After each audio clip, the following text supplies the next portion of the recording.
तो quadratic equation के NCERT solution series में पिछले सारी वीडियोस में splitting the middle term of factorisation के और उनके वर्ड प्रॉब्लम्स के सारे क्वेश्चनों को पछाड़ने के बाद अब हम आ गए हैं क्वाड्रेटिक फॉर्मूला और डिस्क्रिमिनेंट को पछाड़ने, और उम्मीद है कि हम इसे साथ मिलके फिर से हरा देंगे। तो हेलो बच्चों, कैसे हो आप लोग? तो मैं आ गया हूँ फिर से एक वीडियो लेके, और इस वीडियो में हम एक्सरसाइज 4.3 के क्वेश्चन नंबर 1 और 2 के सारे पार्ट्स करेंगे, ठीक है ना? तो चलिए देखते हैं। तो पहले मैं एक क्विक रिकैप करा देता हूँ कि डिस्क्रिमिनेंट क्या होता है। D equal to B square minus 4ac, ये इसका फॉर्मूला है, ठीक है ना। अब इस डी की वैल्यू क्या आती है, 3 अलग केसेस बनेंगे यहाँ पे, ठीक है ना। तो यहाँ पे हम देखेंगे कि अगर डी की वैल्यू 0 से कम है तो 2 डिस्टिंक्ट, मतलब कि अलग अलग, जैसे कि एक नंबर आपका जो एक आंसर है वो 2 आया, -2 आया, दूसरा 4 आया, ठीक है ना। तो ये अलग अलग वैल्यूज़ होंगी लेकिन रियल रूट्स आएंगे, ठीक है। और दूसरा है कि अगर डी इक्वल टू 0, तो यहाँ पे ध्यान देने की बात क्या है कि रियल रूट तो आएंगे लेकिन दोनों इक्वल होंगे, यानी कि दोनों आंसर सेम होंगे। एक -2 है तो दूसरा भी -2, एक 4 है तो दूसरा भी 4, ठीक है। और फिर जो तीसरा केस है कि डी अगर 0 से कम हो, तो इस केस में नो रियल रूट्स आएंगे। एक बात का ध्यान दीजिएगा, अगर एमसीक्यू में क्वेश्चन आता है तो नो रूट्स मत लिखिएगा, ठीक है ना। रियल रूट नहीं आते हैं बट इसके इमेजिनरी रूट होते हैं। मैंने ग्राफिकल थ्योरी में पूरा अच्छे से समझाया हुआ है, आप प्लेलिस्ट देख सकते हैं इसकी थ्योरी की, वहाँ पे ग्राफ्स में आप देखेंगे तो मैंने आपको समझाया हुआ है ये बात, ठीक है ना। चलिए ठीक है, आगे चलते हैं, क्वेश्चंस को सॉल्व करते हैं इसी कॉन्सेप्ट पे। ओके बच्चों, तो क्वेश्चन नंबर फर्स्ट का फर्स्ट पार्ट देख रहे हैं हम। तो कह रहा है find the nature of the roots. तो नेचर ऑफ द रूट निकालने के हम डिस्क्रिमिनेंट का कॉन्सेप्ट का इस्तेमाल करने वाले हैं यहाँ पे। तो बेसिकली हमें डी निकालना है। इक्वेशन दे रखी है 2x² - 3x + 5 = 0। अब यहाँ पे जो इंपॉर्टेंट बात है वो ये है कि अगर रियल रूट है तो फाइंड करना है, नहीं है तो नहीं फाइंड करना है। तो पहले हम ये पता कर लेते हैं कि रियल रूट आएगा कि नहीं आएगा। ओके, तो हमारे पास ये क्वेश्चन है और इसको मैं स्टैंडर्ड फॉर्म से कंपेयर करके दिखाता हूँ आपको, ठीक है। पहले क्वेश्चन दिखा देता हूँ, वैसे मैंने सबको समझाया हुआ बहुत अच्छे से, बट स्टे, ठीक है। तो ए यहाँ पे 2 है, ये 2 - 3 है और सी पर 5 है। तो ए कितना हो गया 2, बी हो गया -3 और सी हो गया 5, राइट। अब हम फॉर्मूला लगाएंगे।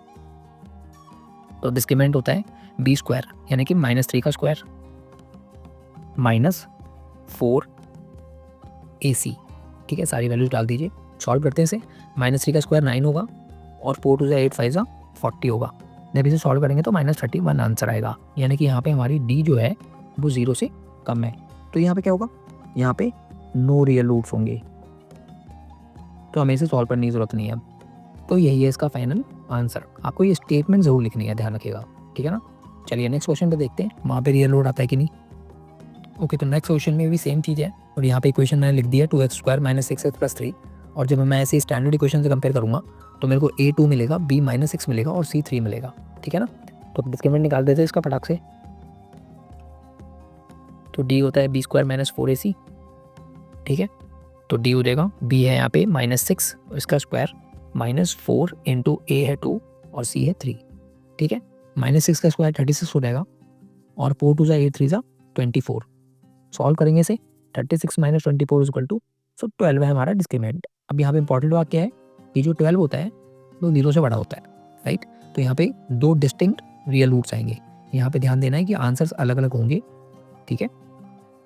ओके, तो क्योंकि ये एक्सरसाइज क्वाड्रेटिक फॉर्मूले पे बेस है, तो क्वाड्रेटिक फॉर्मूला क्या होता है, एक्स के निकालने के लिए 2 वैल्यूज आती हैं। यहाँ पे कैसे आती हैं, फॉर्मूला है -b plus √d² - 4ac upon 2a, और एक बार जो ये वैल्यू है इसको माइनस कर देंगे, तो यानी कि x = -b - √b² - 4ac upon 2a, ठीक है। अब बस इनमें वैल्यूज पुट करिए और इसे सॉल्व करते हैं। तो x = अब यहाँ पे इंपॉर्टेंट बात क्या है, जो बच्चे गड़बड़ करते हैं, ठीक है। अब यहाँ पे -6 है हमारे पास b, तो बच्चे को लगेगा कि ये माइनस यहाँ पे लगा हुआ है, -6 ले देते हैं बच्चे, ठीक है ना। ये मत करिएगा, ये माइनस साइन रहेगा और आपको -6 ही लिखना है, ठीक है। और b² - 4ac अभी हमने 12 निकाला है, सीधे डाल देता हूँ वैल्यू, और a की वैल्यू 2 है तो नीचे 4 आएगा, 2 × 2 = 4। अब ये माइनस इंटू माइनस प्लस हो जाएगा।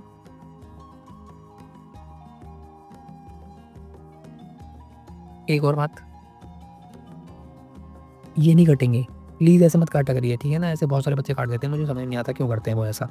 तो यहाँ पे फ्रैक्शंस की प्रॉब्लम है, बट स्टिल इन्हें कटेंगे नहीं, कि ये कटेंगे नहीं। अगर ये मल्टीप्लाई हो रहे थे तो कट जाते। चलिए, बहुत छोटी सी बात बता रहा हूँ बट ऐसी गलती मैंने बहुत देखी है। चलिए, तो अब इसको सॉल्व करते हैं आगे।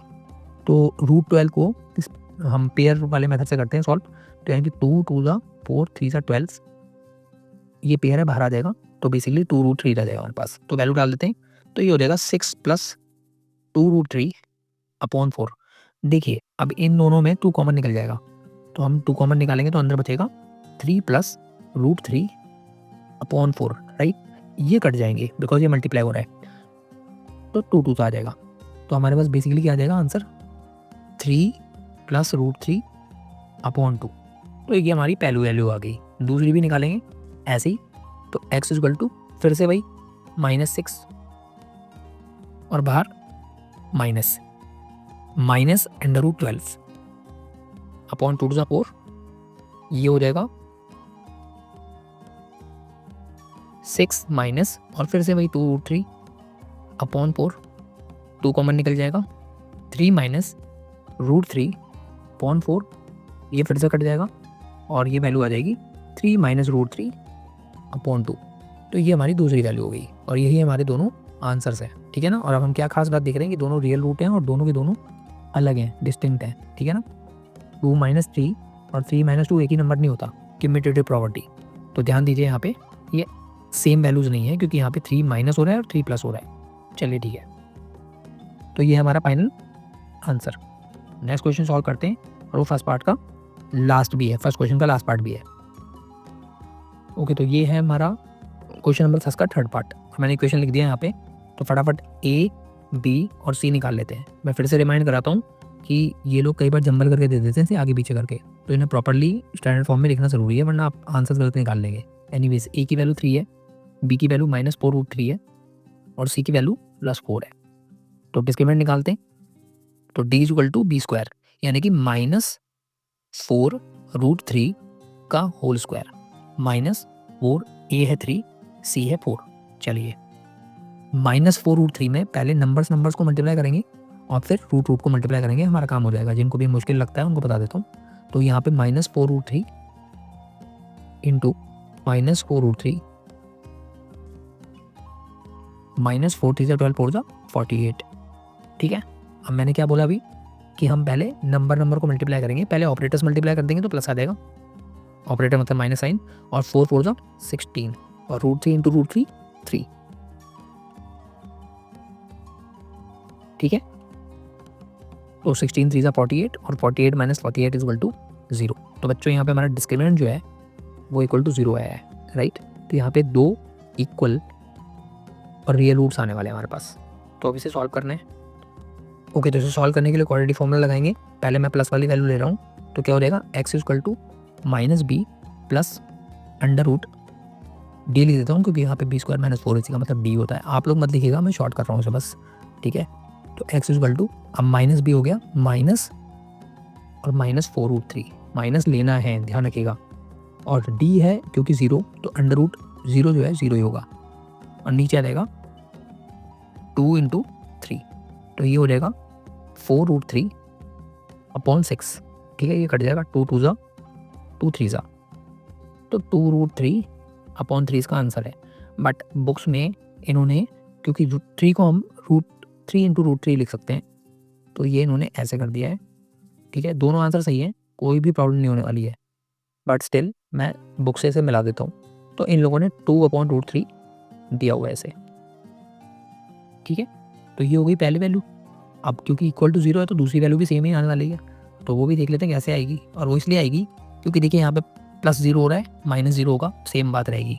तो फिर से कर देते हैं इसे फटाफट, x equal to -b minus √d upon 2a, तो फिर से ये -4√3 -0 अपॉन 6, तो बेटा फिर से वही हो जाएगा सब कुछ, और ये कट के हम 2√3 आने वाला है, सेम प्रोसेस।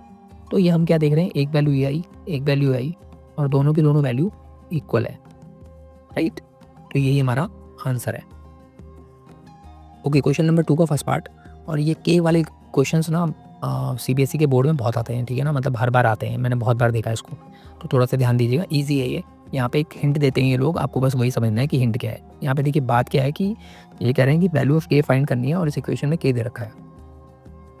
अब यहाँ पे 2 रियल इक्वल रूट्स हैं, यानी कि यहाँ पे इनडायरेक्टली ये बोल रहे हैं कि डिस्क्रिमिनेंट 0 है, तो हम डिस्क्रिमिनेंट का कॉन्सेप्ट ही लगाएंगे यहाँ पे, तब ये सॉल्व भी होगा। ठीक है, तो हमें इक्वेशन मिल जाएगी। तो पहले मैं इक्वेशन लिख लेता हूँ।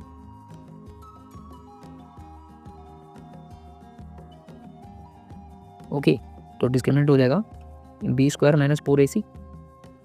ठीक है, अब b की वैल्यू है k, तो k का स्क्वायर माइनस 4, a है 2 और c है 3, तो k² माइनस 24। ठीक है, अब ये आ गया हमारा डिस्क्रिमिनेंट, बट ये इक्वल टू 0 भी है, तो हम इस इक्वेशन को k² minus 24 is equal to 0 भी रख सकते हैं, राइट। तो अब k² 24 कर ले जाइए, प्लस का हो जाएगा और k हो जाएगा √24। अब देखिए यहाँ एक बात बता देता हूँ मैं आपको कि जो बेसिक्स रूट्स आपको जब बचपन में पढ़ाए जाते हैं तो ये बात बताई नहीं जाती है, तो अभी मैं बता देता हूँ आपको। ठीक है, क्लियर कर देता हूँ बिल्कुल अच्छे से, तो ध्यान से सुनिए। √4 जो होता है उसका आंसर 2 लिखते हैं हम लोग, गलत है ये। एक्चुअली में इसका आंसर +2 और -2 दोनों ही होता है, क्योंकि -2 का स्क्वायर भी 4 होगा और 2 का स्क्वायर भी 4 होगा। तो हमें यहाँ पे इस बात का ध्यान देना है कि √24 जो है इसकी 2 वैल्यूज आने वाली हैं, यानी कि एक वैल्यू होगी √24 और दूसरी होगी -√24। तो जैसे ही मैं यहाँ से k हटाऊंगा, स्क्वायर हटाऊंगा इस इक्वेशन में और यहाँ करूँगा, तो मैं यहाँ पे प्लस माइनस लगाऊंगा। ठीक है ना, तो एक वैल्यू आ जाएगी +√24 और दूसरी k की वैल्यू आ जाएगी -√24। इसे आप इस फॉर्म में भी लिख सकते हैं एग्जाम में। ठीक है, ये भी आंसर है और ये ऐसे लिखेंगे तो भी सही है। ठीक है, तो ये हो गया इसका आंसर। ओके, क्वेश्चन नंबर 2 का सेकंड पार्ट और इस वीडियो का लास्ट क्वेश्चन भी है ये। ठीक है ना, बाकी के क्वेश्चन हम नेक्स्ट वीडियो में करेंगे। तो क्वेश्चन लिख लिया यहाँ पे, बस अब हमें इसे मल्टीप्लाई करना है kx को ब्रैकेट के अंदर की दोनों वैल्यूज से, तो ये हो जाएगा, राइट। अब यहाँ पे भी दे रखा है कि 2 इक्वल रूट है, तो हम इसका डिस्क्रिमिनेंट निकालेंगे यहाँ पे। ठीक है ना, तो d हो जाएगा b² यानी कि -2k का होल स्क्वायर। देखिए ये b की वैल्यू, ये मैं सोचेगा कि k एक वेरिएबल है तो उसको भी छोड़ देंगे आपस लगा, तो उसको लेके रखना है। ठीक है ना, तो -2 का k का होल स्क्वायर और -4, a कितना है k, c कितना है 6, सब कुछ डालेंगे। -2k का होल स्क्वायर हो जाएगा 4a² और इधर 24k, 4 × 6 24k। ठीक है ना, और ये इक्वल टू 0 है क्योंकि रियल रूट्स है। यहाँ पे हम 4 के कॉमन निकाल सकते हैं, तो अंदर बचेगा k - 6 इज इक्वल टू 0। अब एक बार मैं k - 6 को नीचे ले जा सकता हूँ क्योंकि मल्टीप्लाई हो रहा है, तो वो 0 हो जाएगा, तो यानी कि 4k इज इक्वल टू 0, तो k is equal to 0/4 which is 0। तो एक वैल्यू ये आ गई और दूसरी वैल्यू, एक बार हम 4k को नीचे ले जाएंगे तो k - 6 इज इक्वल टू 0 हो जाएगा और k की वैल्यू आ जाएगी 6। अब देखिए यहाँ पे ये जो 0 वैल्यू है इसे हमें डिस्कार्ड करना पड़ेगा। क्यों? क्योंकि मैंने पिछली वीडियोज़ में आपको समझाया हुआ है कि ax² स्टैंडर्ड फॉर्म कहती है यहाँ पे a should not be equal to 0। अब यहाँ पे a जो है ना वो k भी है, तो अगर a 0 हो जाएगा तो ये पूरा का पूरा जो x² है वही गायब हो जाएगा और इसकी जो डिग्री है वो केवल 1 रह जाएगी, तो ये कोऑर्डिनेट इक्वेशन नहीं रहेगी, तो हम इसको डिस्कार्ड कर देंगे। ये हमारा आंसर है फाइनल, तो k is equal to 6 is our final answer. आपको वहाँ पे लिखना पड़ेगा दिस वैल्यू डिस्कार्डेड। ठीक है ना, दोनों वैल्यूज निकाल के, तो ये हमारा फाइनल आंसर है। तो बच्चों उम्मीद है आपको कुछ सीखने को मिला होगा, और अगर आपको कुछ सीखने को मिला है तो प्लीज़ इस वीडियो को शेयर करें, लाइक करें और सब्सक्राइब करें। मिलते हैं नेक्स्ट वीडियो में और इस एक्सरसाइज को हम पूरा कंप्लीट कर देंगे अगले वीडियो में। Thank you very much.